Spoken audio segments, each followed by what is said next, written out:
$6 a gallon was seen in Tampa. Sure. Give me your view on that.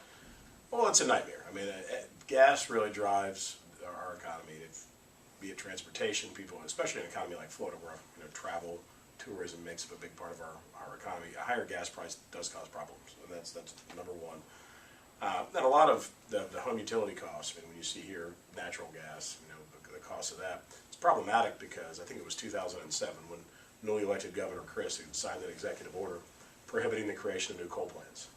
So they stopped that, and even though that's lifted now, you still, once you stop that project, once you remove the capital for that, you're not going to start new ones. So we're very dependent on one type of fuel. It takes 15 years or so, and $20 billion to build a new plant. So what you're left with is you pretty much have one option, natural gas. When that happens, you're going to, as prices rise and fall, you're going to see utility costs follow suit. Yeah. Now, Florida, I just learned yesterday, imports about 1 billion cubic feet of natural gas a day into South Florida from Alabama. Does this play into anything that legislators say about Florida production of energy? Well, again, in 2007, I don't think there was any legislative action taken, but there was an action by the governor who, as the permitting head, is the head of DEP, the de facto head, the governor, the head of the executive branch, and hires up someone to be your DEP secretary. I think somehow, I believe it was just a straight executive order, prohibited new coal plants. And so once that's gone, coal's the cheap way, but there were concerns about its environmental impact. Governor Chris had concerns. Once they shut that down, once the permitting stops, once you remove the capital, once you get out of the pipe, it's not like once it comes back you shoot right back in there. So dependency on natural gas is going to stay unless you come up with a nuclear solution. The problem with that is it takes forever. I mean, it takes 10, 15 years, I think, and $20 billion to build one. So it's a very capital-intensive project, and it takes a long time. So if today we resolve to do that, you're still going to be on the hook. So we're so dependent on natural gas. Keeping to the conversation, as you know, we are the Sunshine State.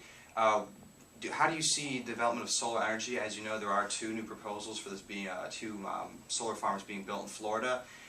Would you mind commenting on where you see Florida being going in the future in terms of development of solar energy? Its effectiveness, or well, the good news about solar is that you got the sun. It's a renewable resource and it's there. I mean, if you're able to harvest it, that's the good news. The bad news is, and again, forgive me because I'm not completely up to speed on every piece of technology, but I think it's pretty inefficient in terms of harvesting that and making it work. And there are those of us, you hear about renewable portfolio and just, I believe Representative Chairman Plankin, who's the chairman of the Utilities and Energy Committee, is getting rid of that this year, the RPS that we put in place in, I think, 2008 or so, 2009.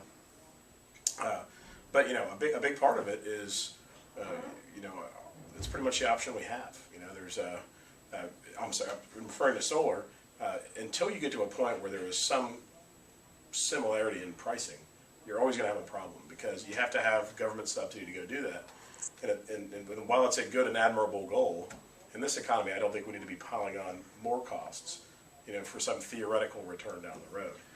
Now, with the pressure, President Obama is actually making a speech today at University of Miami because of the energy costs, energy prices that are being seen around the country. Do you think that this is putting pressure for, I don't want to say drilling in the Gulf, but I want to say open discussion on new sources of finding energy? I mean, because the Cubans are drilling no more than 60 miles off the coast, and I mean, I had heard Adam Putnam talk the other day, and he mentioned that it was just absolutely offensive that they were doing this so close to the Gulf. But I mean, do you think this is a discussion that Floridians are going to be having sometime in the future? Well, we are, and we will continue to have that. And the State House a couple of years ago passed an amendment that would permit that, would allow there to be drilling in the Gulf. The Senate didn't pass it, and then the Deepwater Horizon incident took place and kind of set that movement back. Now I think that's probably better to let the dialogue stretch on. There's still some economic impact to the businesses in the Panhandle, so that's not something that I think we have a lot of attitude at. I don't think we don't have a lot of appetite for that right now. But ultimately we have to do something about the pricing. And at the federal level, I mean, I always hate to punt and say blame the feds, but being in the state legislature, you look at the permitting cost for what it costs to barrel a barrel of oil in this country compared to some places around the world. There are so many regulations, there's so many burdensome regulations that drive that cost up. And people love to tax gasoline too, and then we use it for this and that.